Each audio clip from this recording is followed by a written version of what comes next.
Indubitably. Hello, how's it going? Good morning, all. Welcome to episode 178, Witness Absentia. Happy Tuesday, happy morning to you all.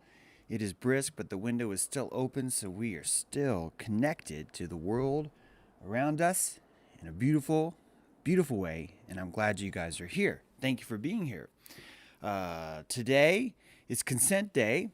Today is the day that if you consent to anything at all that's happening around you, from Washington, D.C., or from the academic media, or from government, or anything at all, today's the day that you would show that you support that by going out and simply just placing some graphite inside the circle on a piece of dead tree. And you don't even know what kind of tree that is. The ballot doesn't even say this was an elm tree. It doesn't. That doesn't even matter. All that matters is that you circle and fill in a circle. Actually, the circle's already drawn for you. This is a coloring contest.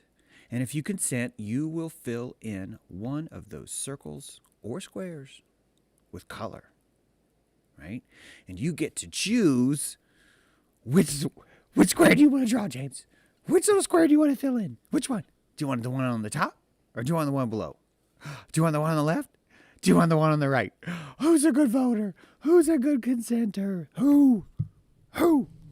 It's you. Yes, you did so good. Here, I have a sticker that says you're retarded. It's everywhere. Every app I open, every page I go to, every store I go to, the commitment is strong, and people are begging me for my witness. Why would they want my witness so bad? It's almost as if your witness was like fucking gold, like manna gold pouring from your pores, that you are a vessel of infinite witness, and that what you think is a soul is actually more of an amperage of water pressure, a pressure. The amount of infinite witness that can pour through you is what you would call a soul. And someone who's soulless is someone who lacks the pores large enough to pour forth infinite witness. And what blocks those pores? Lies.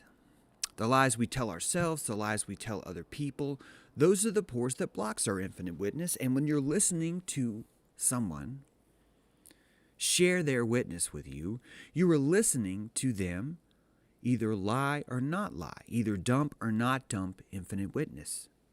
And it's a percentage of that. And to fool you into thinking that it's dumping infinite witness, people will instead apply salaciousness to you. They will give you salaciousness instead of witness. And the salaciousness of it all is so hot and spicy that you mistake it as it must be indicative of the amount of nourishment that it has, right? That the bread that I made myself had a little bit of salt in it. Therefore, if I taste something that's super, super salty, it must mean that it is the compacted multi-mega loaf of truth. And we tell ourselves this stuff every election, every day, and we doubt our intuition only when it tells us something we don't want to hear. And there's a reason why it does that. This isn't even, James has a theory about intuition. No. I'm just simply telling you how the limbic system functions. That your limbic system is constantly telling you the exact truth 24/7.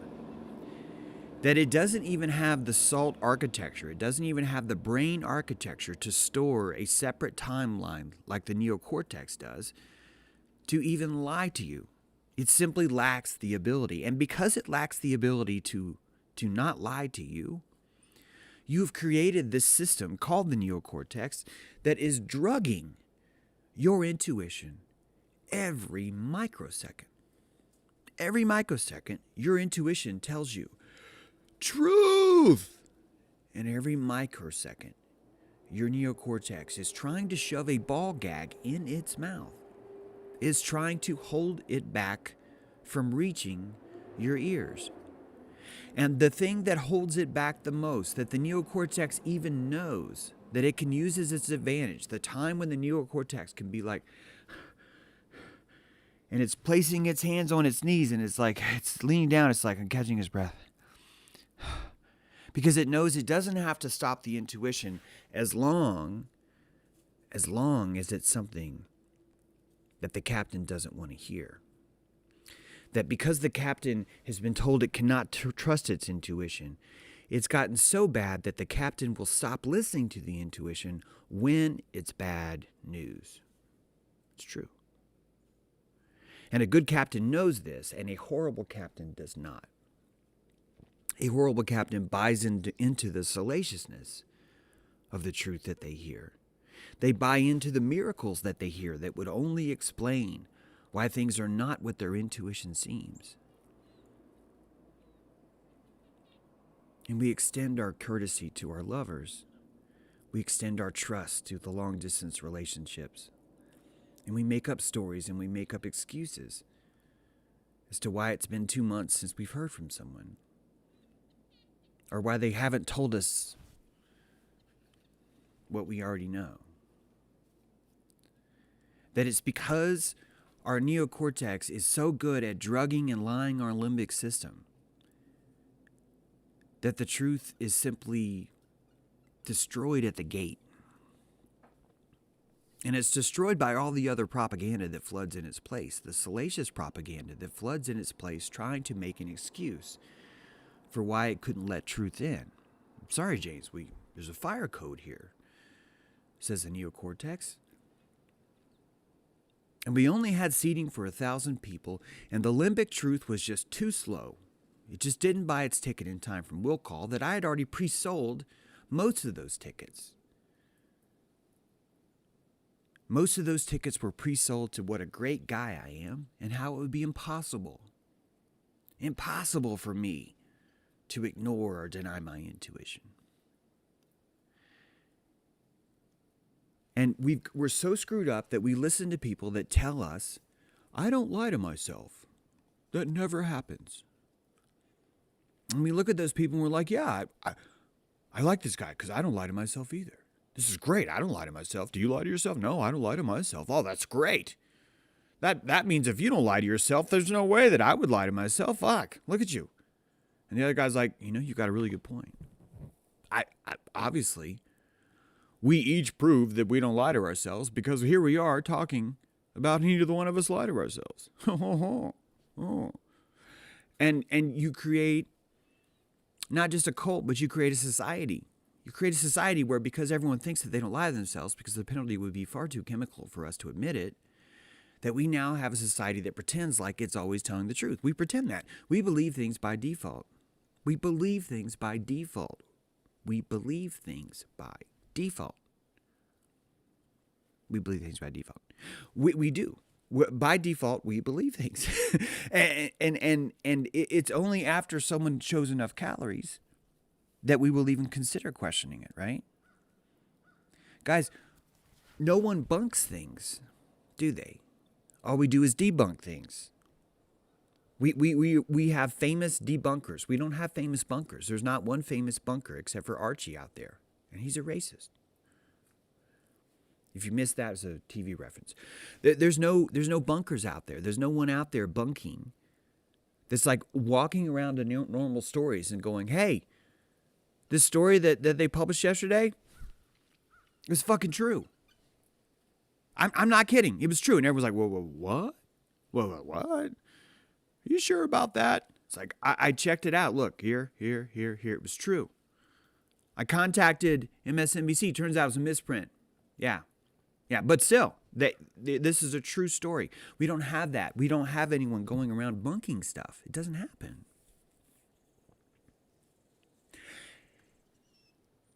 And I would say that that's good.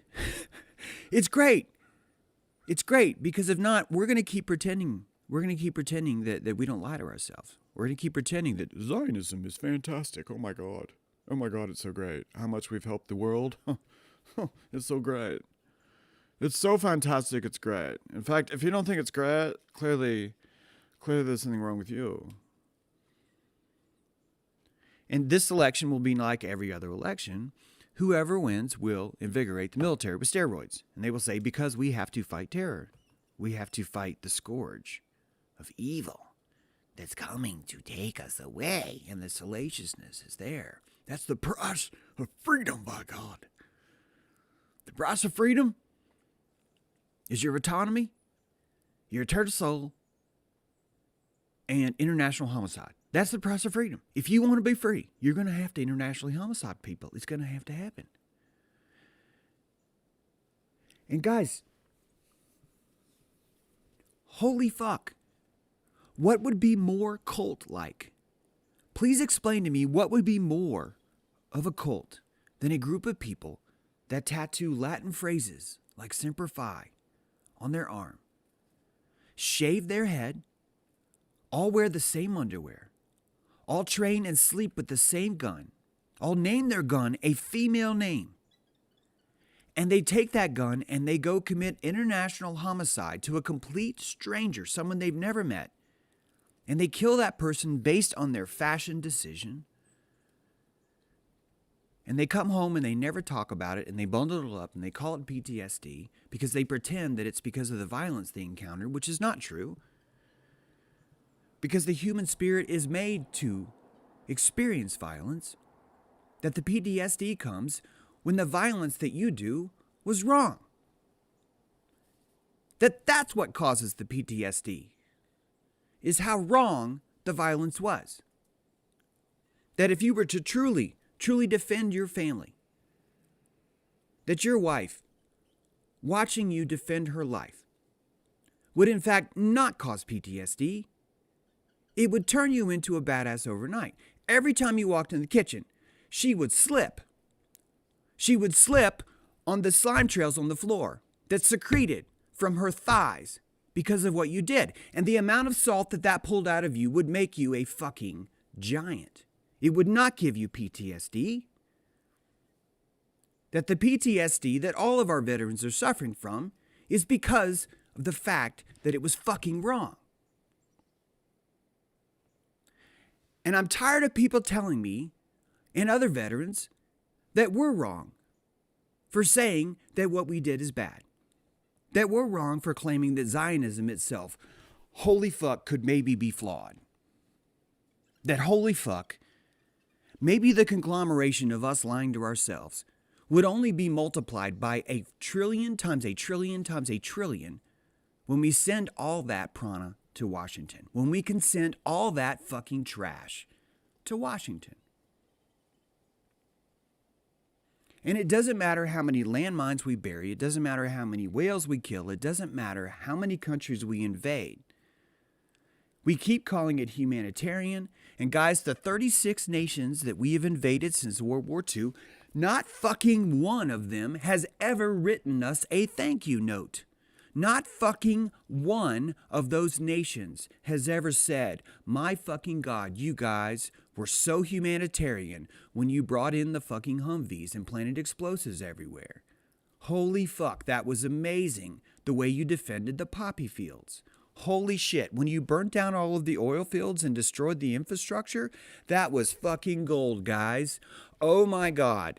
The largest freshwater irrigation project ever to be assembled, when you came in and drone bombed that, we just felt so safe knowing you had our fucking back. We should go out and vote now. We should go out and consent like fucking retards, where we check a box deciding which one of us thinks the retard on the right is better than the retard on the left. And we're going to reward each other with a fucking sticker, and we're going to hold up glitter gifts all day long, talking about how much we love the fucking flag. And if you want to know how the limbic system works, it works just like Zionism. It lies to itself. It lies to itself every day. It says, this is for the greater good. This is for the humanitarian effort. You need to get out and vote. And they need your vote because of how valuable and powerful you are. Your witness, my friend. Your witness is solid gold because it's infinite witness. It's God's witness. And my God, I hope that we see, now more than ever, what the fuck it is we're consenting to.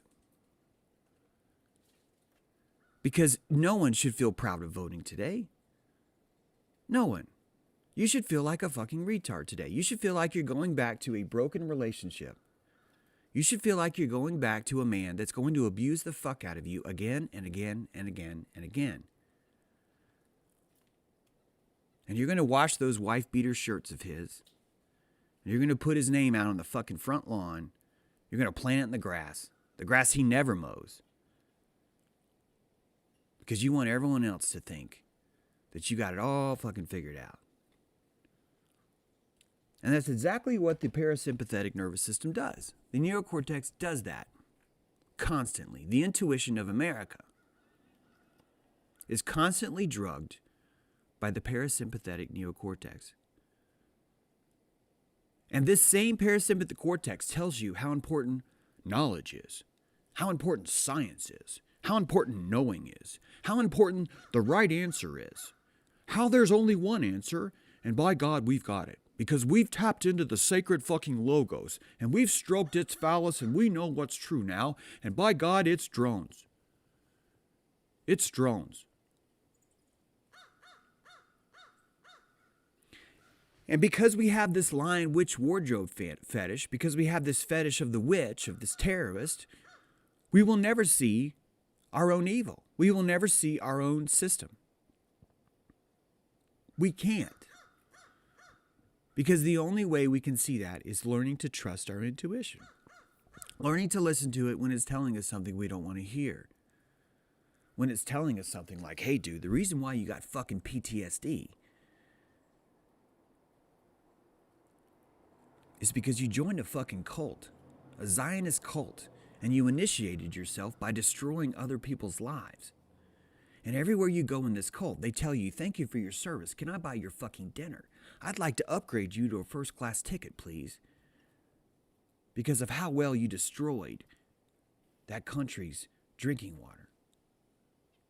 Because of how well you destroyed Honduras while you pretended to liberate it. Because of the $15 million bounty you have on the head of the president of Venezuela, a sovereign fucking nation, the only one not participating in the World Bank. But please, why don't we put some more graphics on about how amazing the fucking flag is, how amazing the colors are. The disgust that you feel with yourself is directly proportional to the strength you have to get off your ass. And I know this because I'm a veteran. I know this because I used to think I was participating in that system and it was helping. Holy fuck. I used to think maybe there was a beautiful symbiotic relationship between whales and the Navy. That's how much of a dreamer I am. But my limbic system doesn't lie. And when you're in the belly of the beast, you know, you can hear. You hear the truth. That was my job. My job was to listen to the deepest parts of the ocean and to tell the captain what I heard. And I've told the captain what the fuck I hear, and he's not interested. He's not interested because of how expensive it would be to stop being captain. He's not interested in how expensive it would be for all of us to fucking change gears and switch it to reverse. And the only way you are going to end this system, the only fucking way it's going to happen, is to stop consenting. Is to stop giving it your infinite witness. To stop doing that. Because government is the delegation of the things that you chose to abandon. Which means government is an egregore that's built off abandonment. It is a living, sucking, Leviathan built off of your and my abandonment. Our desire to not build a road, our desire to not protect our airspace, our desire to not dig our own shitter, our desire to not have to protect ourselves, our desire to pretend that we are the good guys, our desire to civilize, to subdue the wild and the savage. And the entire time while we civilize it, we name these neighborhoods after the fallen trees that died to give them space. That we take those fallen trees in Sycamore Grove or Sycamore Lane, and we chop them into boards, and we use those as pulp. We grind them into fine powder, and then we form them with glue into fiberboard, and then we build a house out of it.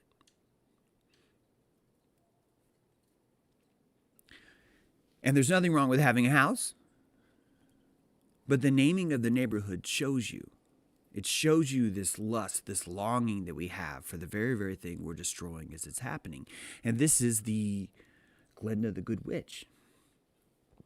This is the insistence that the bitch that drops a house on her sister is good. That the bitch that steals shoes is good. That the bitch that could have told us the entire time the truth of what was happening and doesn't is good. And it only works because it feels good. It only works because it feels good. And today is a giant ceremony of self-soothing. Today is the day that the warden decided to put a suggestion box in the cafeteria. And I don't think we live in a prison that's made by them. I think that prison is made by ourselves. I think we choose to shame and deny our own Prometheus. We choose to run from that responsibility, that sovereignty.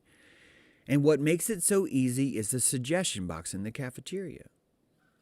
That one of us can see that and start an argument to say, no, this isn't a prison.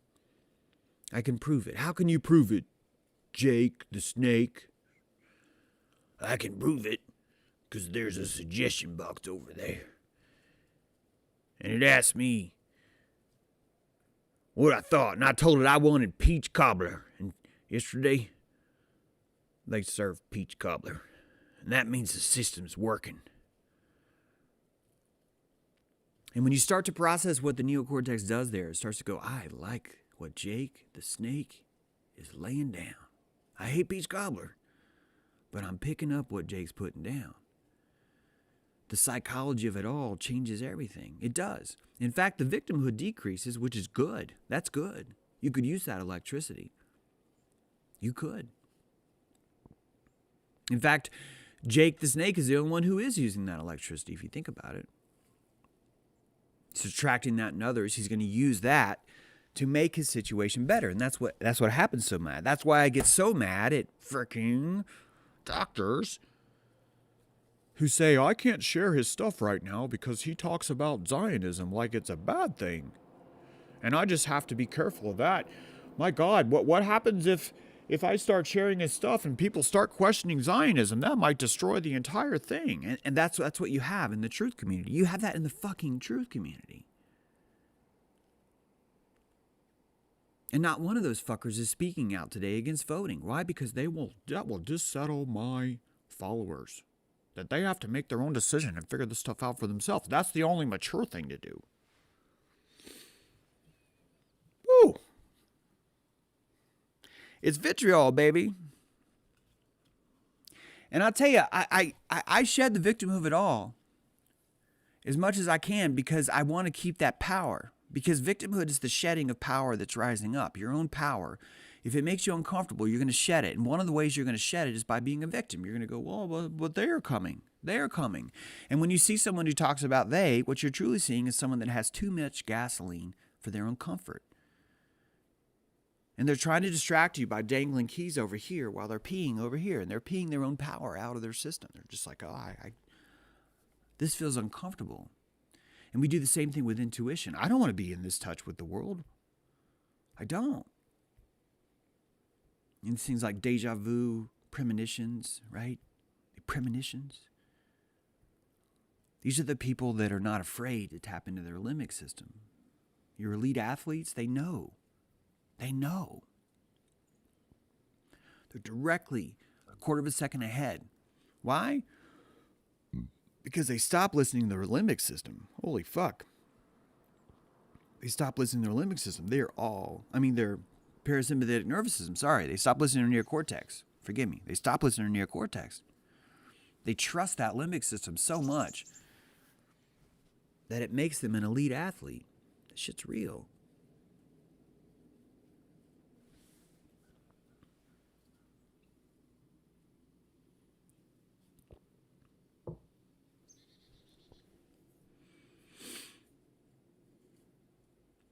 Yeah, that is why we worship athletes. We're watching people that are limbically connected to themselves.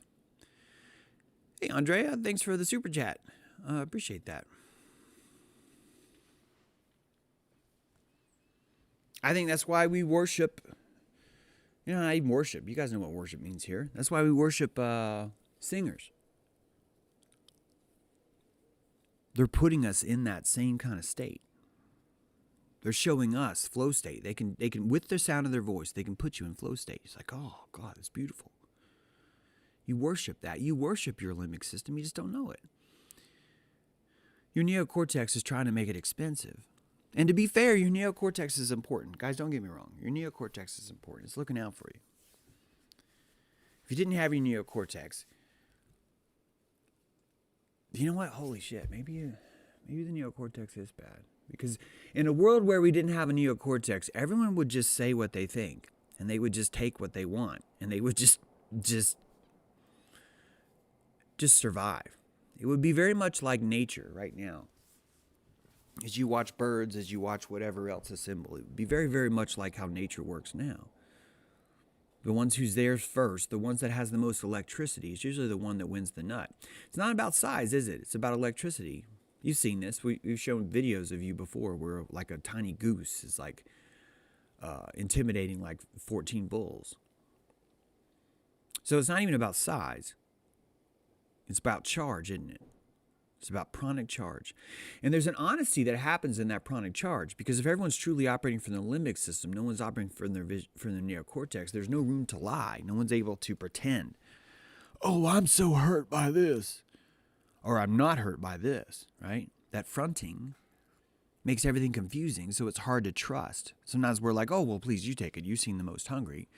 And then you notice we breed a world where people pretend like they're the most hungry while they're hoarding all this stuff. So it's very confusing. But in a purely system of limbic system world, there would not be negotiations. There would simply be take. There would simply be you could argue it would be an island of lizard people. You could say that that's what would happen. I don't know. I think at first it would be really bad. And a lot of people would have their head bit off, and those people wouldn't necessarily deserve it. I think at first it would be bad. But it could be that over time it might stabilize itself. I really don't know. The point is we have a neocortex. You can't turn it off. And it does try and help. It's trying to calm you down. It's trying to keep you where you can function with other people. It's truly in charge of your humanity. Not your intuition, but your humanity. Your connection to others, and you need that. In fact, you could think about your limbic system as this fiery Tasmanian devil, and your neocortex is just simply a leash on that. And your neocortex is tired. It's tired of always having that. It wants its own freedom. It will do anything it can to get a break from that sucker. It'll tell you whatever lies it takes. Whatever it could do to get you to ignore that. Fuck, if it'll give you vaccines, it's fine. Whatever it can do to get you to subdue that, it's just trying to do its job. And it thinks that its job's vital because it is. But so is your limbic system's job. And these two trees are very different, aren't they? One is the tree of morality, and the other is the tree of mortality. Did you hear that? One of your systems, your limbic system, your base limbic system, is your tree of mortality, life and death, up and down. You're made of two trees, and one of those trees is mortality, the tree of life and death. And that truly is your limbic system. It's about survival. It's not about right and wrong. It's about survival and death, resurrection. It's about all those elements, up and down. And the other tree, notice it's not mortality, it's morality. It's missing the T, and it's the horizontal. It's good and evil, light and dark, right and wrong, male and female, Joachim and Boaz, mercy and temperance. And that spectrum is horizontal, which shows you are a living cross of mortality and morality. And you scan the heavens from right to left, looking for morality. What's right, what's wrong, what's wrong. And you scan the heavens from up to down for survival. Do I live? Do I die? Do I live? Do I die? Do I live? Do I die? And you have two swaths, and that's what living cross means. That is called the way. Yeah, the way is the true original word for Christianity, the true birth of Petra. I will build my church upon this rock. It's called the way, the cross, the plus. What happens when man builds fire? He takes one stick, he takes his horizontal stick of good and evil, and he rubs it up against his mortality stick of life and death. And the friction between the two creates a fire in his heart at the center of his cross, and boom, we have light. The world is illuminated. The world is warm. Man has taken the gift of Prometheus and brought it down here to the world. And woman says, man is good. And it could not be simpler. It could not be clearer. It could not be written down more effectively in the architecture, not in the books, in the architecture of how this world works. That this syncretism that I'm telling you about is a priori. It's found. I did not read what I told you. I wrote what I told you. It's chapter 19 in the best-selling book, Best Apocalypse Ever. I don't know what best-selling means, but if you look over here, wait, all those boxes right there, those are going to the post office after Dojo today. They're coming to you if you ordered one. And if you didn't order one, how dare you? How dare you? What do you think, I'm doing this for giggles? Come on. You can buy this book in the description. But those two trees, the tree of life, the tree of good and evil, the tree of morality and mortality, are your sympathetic and your parasympathetic nervous system. And the balance between the two is who you are. You don't want to deny one or the other. I always talk shit about the neocortex, but it's because I'm trying to talk to the neocortex. And frankly, everyone else around you is telling you how great, how wonderful your neocortex is. Oh my God, you're so wise. I love how you can look at light and determine that it's like 17 million light years away and it's made up of copper, so therefore it rains diamonds on Neptune. I fucking love it. I have to get through that. I have to bash through that shit, and it's been reinforced with 12 to 16, sometimes 18 years of regurgitation through reward, where all you do is spit facts back at me over and over and over and over again. I have to stop that.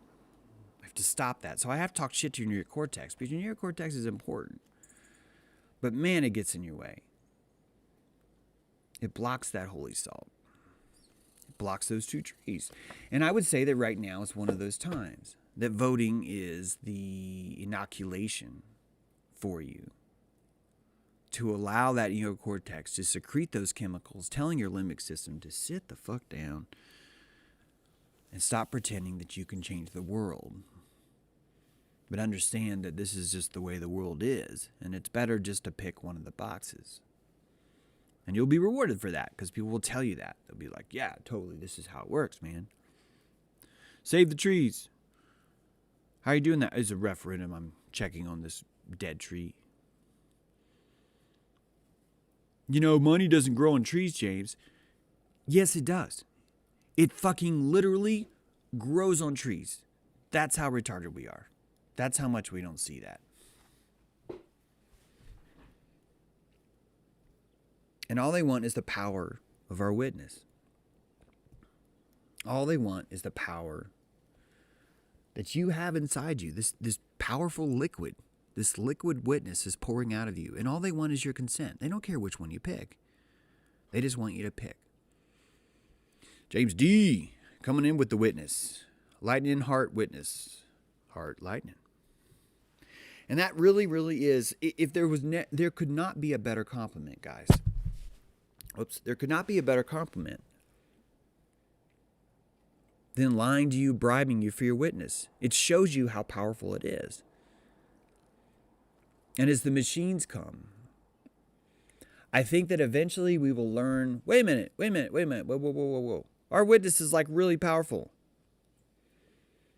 Because right now, no one seems to mind that a fully automated car with 0 humans inside of it is a tax-free living entity.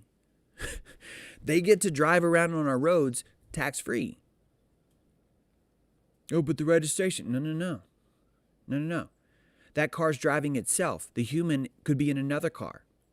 The human could be at home. The human could be making the rules. And you're waiting behind a bunch of fucking robots.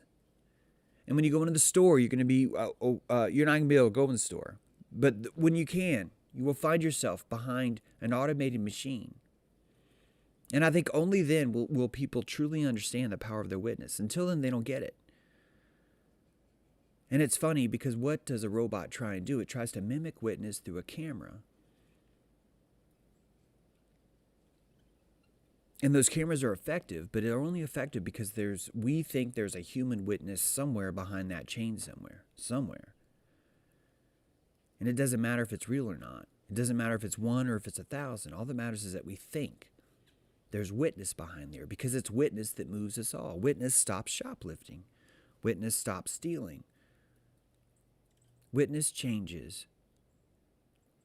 It makes someone nervous when they're up in front of a crowd. Witness puts it all on the line when there's 3 seconds left and you're 2 points behind and you throw a 3-point basketball shot. That the only thing that makes that powerful is witness. That it's at night and you're in the gymnasium and you have the lights on and you have the scoreboard on, but no one's around and you shoot that 3-point basket. It doesn't mean shit. Because no one was there to give it witness. And that's why some people, no matter how mean I am to them, no matter how much truth I tell them, no matter how much my truth burns their ears, they don't rebuke me. They struggle to hear it. And if you really want to know the truth of why that is, it's because of the clarity of my witness. It's true. I've seen it happen around fires. I've seen it happen in Flattoberfest.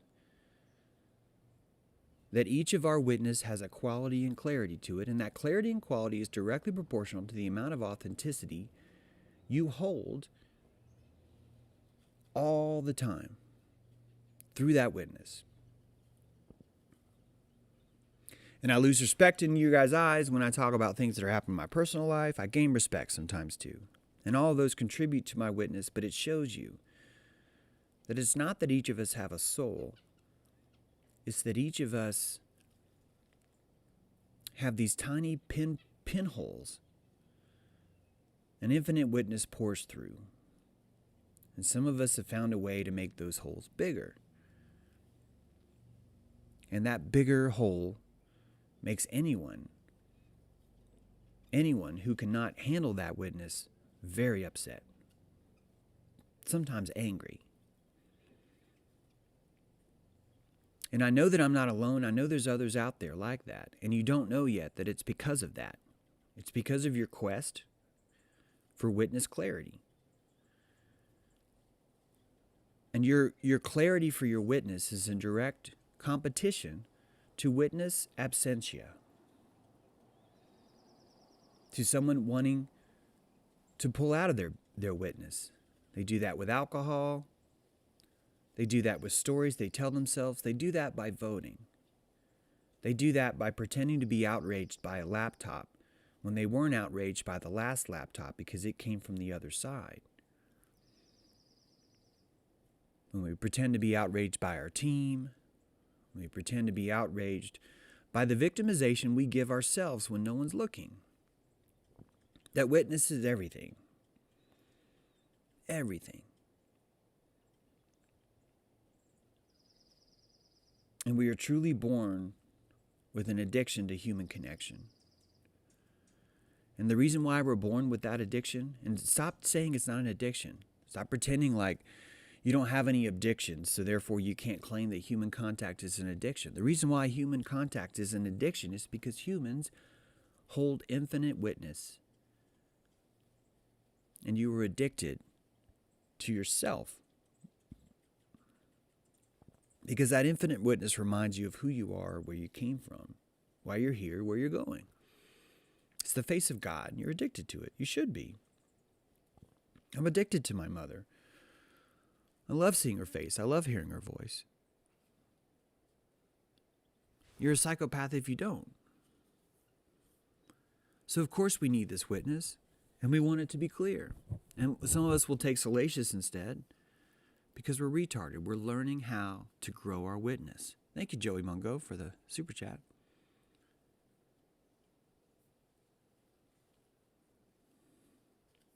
I love your witness.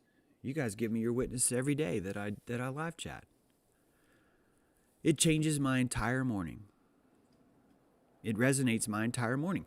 Right now, I've removed the window from my house. It's cold. And I've removed the window because of your witness. I know your witness is coming in, and if I have the window up, it causes these vibrations, and it's not as easy to see. Plus, I can't even see and touch the birds, and I want you guys to witness me witnessing the birds, even though it's cold.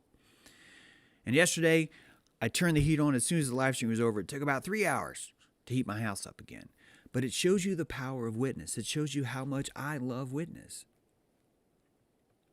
It shows you how much witness means around a campfire when we all get together. It shows you why people drive so far, to have a quality of witness. Our tribe has a quality of witness. It's fantastic. And that quality of witness comes through the trauma bonding that we give each other. Yeah, we give each other that. And if we don't have our own trauma, there's plenty of trauma outside because of all these other fucks. These other fucks and cucks that want to cheesecloth that witness, that want to smear it with Vaseline. So everyone has just a tiny, tiny little glow. So it's not too bright.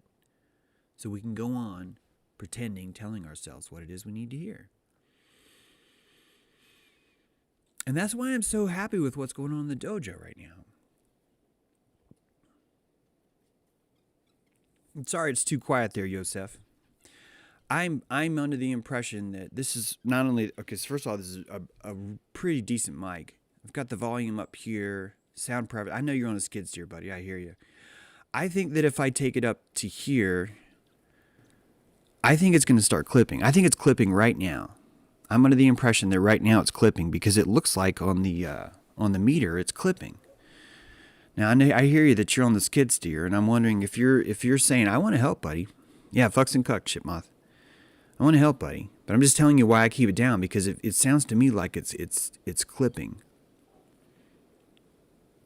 I'll keep it up for a sec until I get a text message or someone tells me that. But now it's good that loud. All right, great. Hey, I appreciate the feedback, man. Thanks. If this is good, man, we'll keep it this way. I just don't want to clip it. I know also what's clipping sounds okay. Sounds good, yeah, and it's louder. Good. Can someone watch and let me know if the forklift guy, I'm sorry, he already scrolled by, but let me know if he says that it's better now, because I'll be happy to. It's not clipping that okay, thanks, guys. Great. Good to hear it. I am speaking in the mic, Nicholas. It says to talk right in the logo. I'm doing that. But yeah, I've heard that. I like it quiet. Farm cat likes it quiet. All right. Steer your skid quietly, says little ticker. Anyway. Ran, votive, expressing a vow, wish or desire, hoping things get better. Votive. That's interesting, right? Yeah, I think it's clipping. It probably is clipping, Lorna. It really looks like it is. And I'll listen after. I can't tell right now, but I'll listen after. And I don't have the skills or the monotony to always give you the same so that I can have it up all the time. And we can have a conversation about sweaty balls while we drive around on our forklift. I'm telling you, unless I talk like this all the time, it's going to clip. I realized that if I could learn how to talk less emotively, that it would be better. Yeah, it's a little bit fried. I'm going to go down a little bit. So this might be the most I'm talking. See, I'm going to try it here. I've gone down a little bit. Distorting, abort mission, says chaps. I'm just telling you, that's why I was down. If you get excited, we'll clip. I know, Mike, and I would like to get excited. Wouldn't it be cool if I could be excited? Oh, Nate likes the monotone. You like that, Nate, don't you? You like that, don't you, OKC Bear? James is NPR. This is NPR. And right now, we'd like for you to all be ecologically gay. Yes, ecologically. Yes. Yes, that's right. Yes. It turns out that all of us have a tiny penis. Yeah. And all of us have our own vagina. And it's just a matter of just taking a little bit of super glue and just taping it. Yeah, this is great. This is great because now we're all the same. Oh, back it off a little smidge if it's clipping. Yeah, I'm telling you, it is clipping, and the only way I can do that is just to learn to speak very monotone. I'll work on it though. I do appreciate the feedback, guys. Keep it coming. Sweaty balls, says Smurfer Girl. Yep.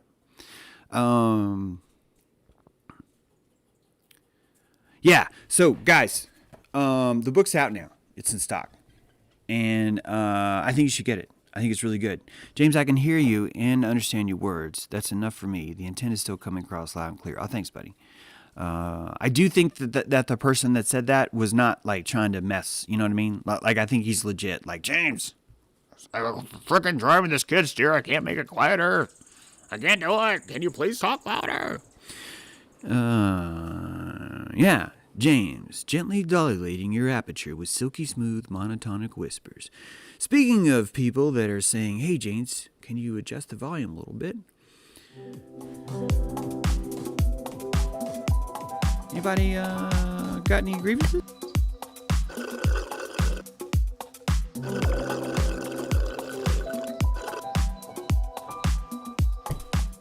It's a good time for grievances. Guys, if you don't know what the grievances are, the airing of grievances, I want you to realize that it truly is calling vitriol. That when we have a fire, that we will, when we have a ceremonial fire, I should say, that we will have a call of vitriol. We do this in the dojo. When we first start the dojo, we actually ask for people to bring their vitriol. We don't actually use those words, but that's, when I kick up the volume to max, it does clip. Yeah.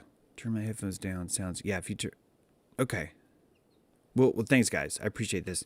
That when you're calling for, I'm going to keep it as this for now. But if one of you wants to text me and tell me up or down, I'll totally do it. That as we call for airing of grievances, what we're truly doing is calling for vitriol. And it'd be great if we could change our relationship with that, because we live in a world where it's like, oh no, don't call for vitriol. We should just celebrate what we're happy about, which means literally no one should ever mention something that could be changed for the better. That's what it means to say, can't we just focus on the positive? That literally means no one should ever suggest something could be better. And that's wrong. That's wrong. So these grievances are good.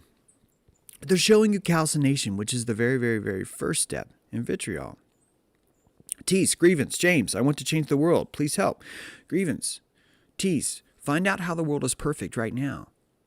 Find out how the world is perfect right now, even that stress and strain. Watch your friend make that horrible, horrible decision. Watch them with full witness. Realize that you're full witness for them, not your approval or disapproval, but you're just your full immersed witness for them is what they need. That's the perfection of the world that was missing, was your witness. It was your witness of it that was causing that to miss. My grievance, G's fun song. My grievance is no nighttime book chapter readings with James. We are working, my friend, on turning this into audio. Looking forward to that. GMW, want to hear somebody talk for real like JT is imitating there? Listen to Justin Trudeau for a minute if you can stand the smarmy fuck. Don't even know how to feel about being compared to him. Maybe you were saying I wasn't him. Grievance, was Christ a liar? How do we get to not lying through lying? I have learned much from you, but your doctrine of necessary deceit is troubling. It should be troubling, Jack, because the idea of accepting that we lie, the idea of understanding how important lies are for the matrix of the world, is the electrical threshold it takes to physically come into this other understanding. That's supposed to burn. Who was I talking to about this yesterday? Guys, truth is always going to be mined from your personal dojo. You are going to lose friends. You are going to lose family because of your quest for truth. It's not like, oh, it just works out that way because the world is full of dissonance. No, you're literally mining this stuff. And the diamond doesn't want to come out unless you're willing to sweat for it. It's part of the sacrifice that makes truth so awesome. When I say awesome, I mean when you find someone else that truly wants truth, that's willing to question Zionism, even as it hurts their own income. That you know that you're with someone who's truly authentic, that's truly following, or at least what you consider to be authentic. I'll even say that. That this stuff's supposed to burn every time. Every time it's supposed to burn because that's part of the threshold of this. And so if you want to ask to me, did Christ lie? We should think about that. I think you should really think about that. I think that if Christ truly knew the true nature of this reality, I think he did. I think he did allow people to live in their own aperture. These people believe that demons could move from pigs into people. Now you could say, but demons are totally legit, they're totally real. Or you could even understand this through the eyes of aperture and say that Jesus saw that we called them demons, that we called vectored will demons, and that we personified them in this way, with this costume, with these horns, with this tail. And that it would not be dishonest for him to allow us to keep our belief. As you progress up these levels, I think you're going to find that, Jack, I think you're going to find that truth is not nearly as important as compassion and aperture. Because it's a lot like a child. Your child is going to understand a sunset in a very different way than you are. And I'm not even here to say that one's better than the other. But your understanding of a sunset is probably based on a lot more history that you've had while you're experiencing these sunsets in the past. And it's probably because you had so much more experience and witness of it, it's very possible that you might have a deeper, a more subterranean appreciation of that sunset. But his appreciation of the sunset's not wrong, nor is yours. It's your compassion for his appreciation, the same for his for you. That to me sounds much more like Christ than the idea of there's one way, there's one law, there's one Lord, there's 10 commandments. These are all of them. And not one of them, Jack, not one of those commandments says do not lie to yourself. It doesn't. It doesn't say that. In fact, the very, very first 2 commandments are more about, I am worried you might worship someone else. Don't worship anyone else but me. Those were the first 2 concerns the Lord had. It wasn't with lying to yourself. It was with him losing your witness. Lord was terrified of losing your witness. Look in the Old Testament. Look at the 35 deities that he was competing with great vigor, with great severity, to win your witness. It would seem like it would be even more compassionate to start to look at things this way. Just something to consider. I don't think that lying is good, Jack. I think authenticity is good. And if you haven't heard me say that, please let me say it now. I feel like I say it all the time. That our authenticity is good. And I think authenticity comes from understanding we lie to ourselves. We lie to ourselves every day. General disc failure. General disc failure. Yeah, exactly.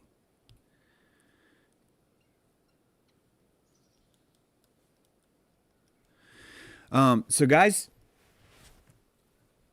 understand the power you witness. We've been looking at a lot of different ways witness comes through. There's witness protection. We had that last week when a sniper came in and stopped us in the dojo from helping one of our own. There's witness tampering, right? When you're tampering with someone's witness, their ability to witness you is being tampered by the things that they might say or they might try and paint it at. James is a Luciferian. You're going to give me your witness. You're going to give a Luciferian a witness, right? When do we need to lie, Farm Cat? Yeah, when we need to lie is when it's comfortable for us to see. In other words, when we need to be able to swallow something, but we can't, but our aperture, Amy sent it down to us, we still end up doing that, right? So we need those lies just to swallow them until we learn to be more comfortable. Until we learn to be more comfortable in the truth of it all. Thanks for the super chat, Jack Willis. Was that the same Jack Willis? If so, damn, that's amazing. That's very, very cool. It's cool either way, Jack Willis. Thank you. Thank you for that. I see a good future, too, Decadus Moonblade. I see a great future. I love what's happening right now. In fact, someone was asking me, where do you see you in 5 to 10 years? And I don't want to see myself in 5 to 10 years. In fact, I don't. I honestly don't have, I don't even think I'll be alive then. I don't mean that in a bad way because I love freaking life. But it's like flow state.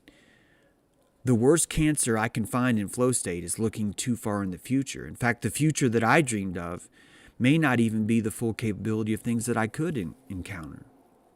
There's certainly things in my life that I wanted to happen that haven't happened. But since I've been embracing flow state, so much of this is changing. So much of these become blessings. It's a blessing that I don't have this. It's a blessing that I don't have that. It's allowing me to do this, this, and this. I can afford this. I can afford to talk about Zionism while others can't. There's a lot I can afford because of the position. So I want to stay in flow state as much as I can. I want to find that and stay. And I don't think that you can have long-term goals and be in flow state at the same time because those long-term goals might be inadequate to cover where you're going to go, if that makes sense. Compassion is changing my life. It should be Brushwood. It should. How flow can you go, says Spacey, exactly. And that compassion is only going to flow if you understand it's not consent, right?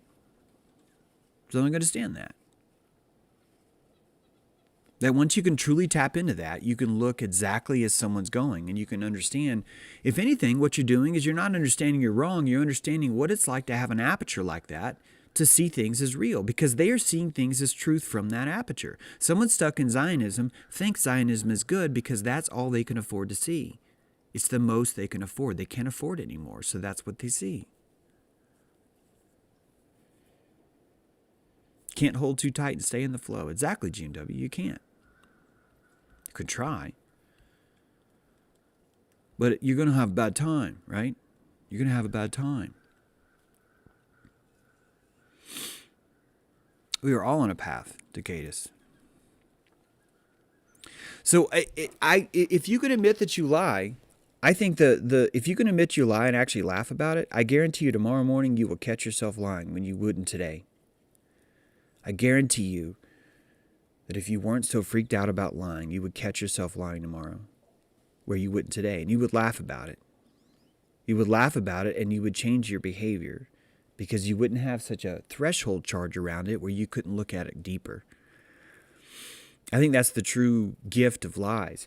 In fact, White Lies Matter is one of the chapters in my book.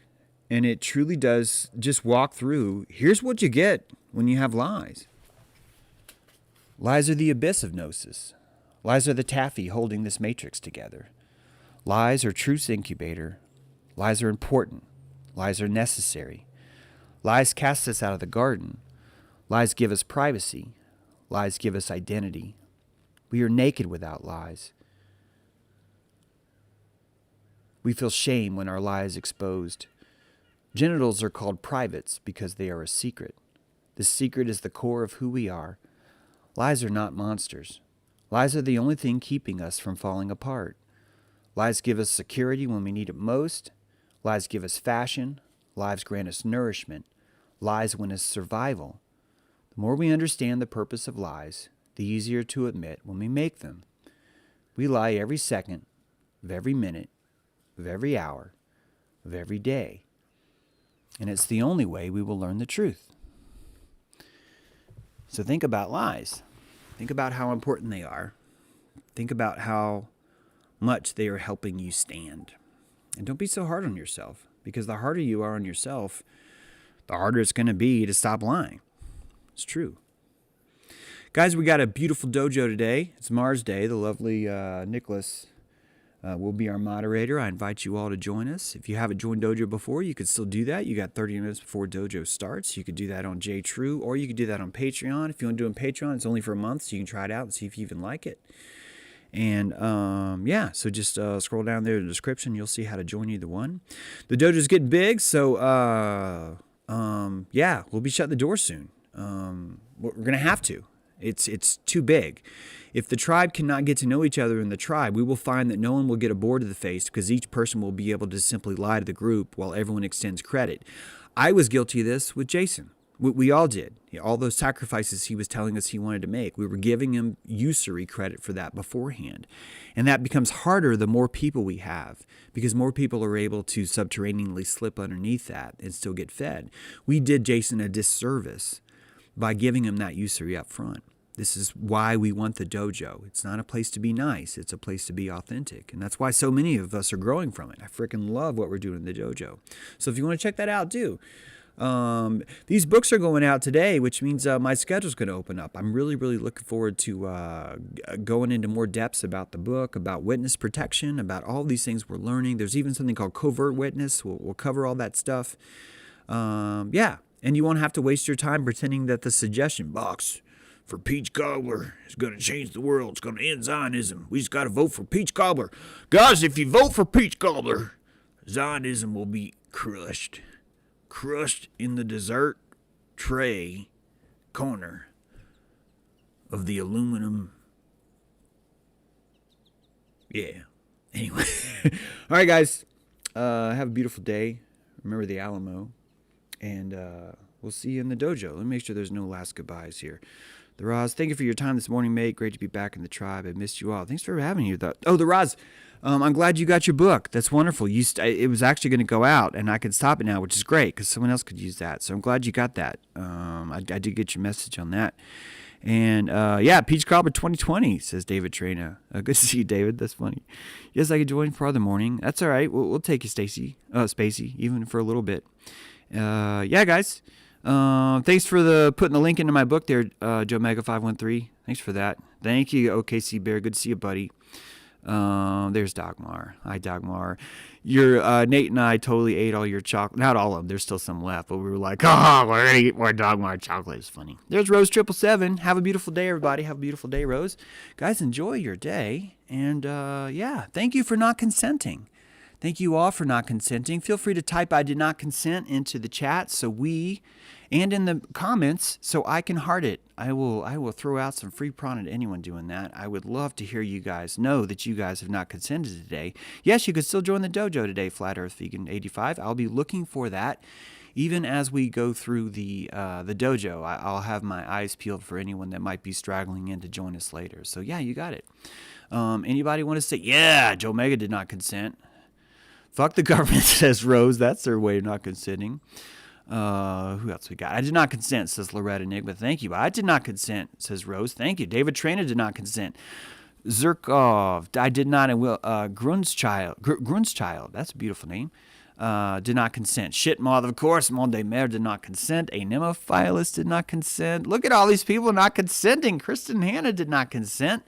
We got Sovereignty from Michael True Love. Thanks, bye, everyone. Have a great day. I'll get some music going, but I'm going to keep reading these because this is beautiful.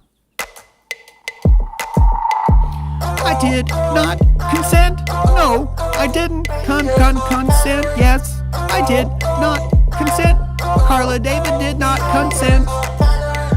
Neither did Creto Watkins, nor did it was Bearstein Bear, Loving Truth, Nate Spinksman. I don't know who that is. Nate Spinksman. What the fuck is that? Alright, guys, I know that it's reverberating, so I'll talk. Thanks, you guys. I know my way around. We are of the same kind. Endangered species hard to find. I'll give you some lone time. I need to go catch a high tide. 'Cause I don't feel free. So I'm letting you know where I want to be. Driving by the shore, listening to a broken radio. Skyline neon lights are waking up the rangers of the night. Designated life. Feel the cold wind on my face. It's all around but leaves no trace. This is where I wanna be. I'm skipping stones into the sea. I'll give you some lone time. I need to go catch a high tide. 'Cause I don't